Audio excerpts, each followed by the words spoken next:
What happens when a narcotics detective gets too close to the underworld he's sworn to fight?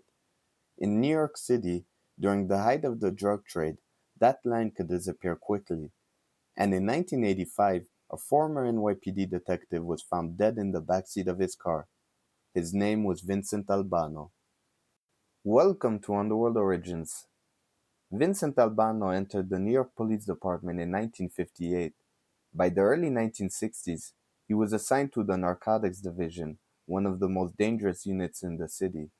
At the time, New York's drug trade was exploding. Heroin was flooding the streets.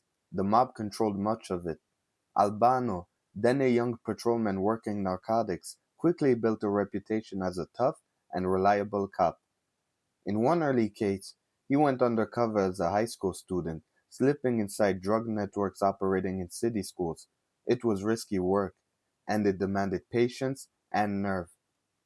Newspapers described him as methodical and effective, but narcotics enforcement in New York was never simple. Detectives often found themselves operating in gray areas, close to informants, close to traffickers, close to money, and sometimes too close. In 1969, while still serving as a detective, Albano was ambushed outside a Bronx nightclub linked to underworld figures called Chez Joey. He was shot multiple times. He survived.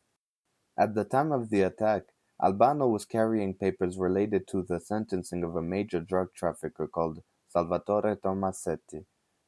Despite being seriously wounded, he refused to help investigators. No one was ever charged. By 1970, after 12 years on the force and facing internal departmental charges that were later dropped, Albano resigned from the NYPD, but his name did not disappear.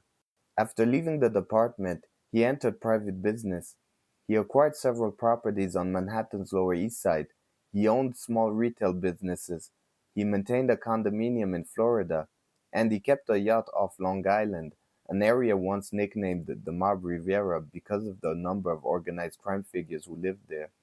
From the outside, Albano appeared successful. In 1977, however, he pleaded guilty to tax evasion and was sentenced to 3 years in prison. During the proceedings, federal prosecutors revealed something far more serious. Albano had been a suspect in the disappearance of $73 million in seized heroin and cocaine.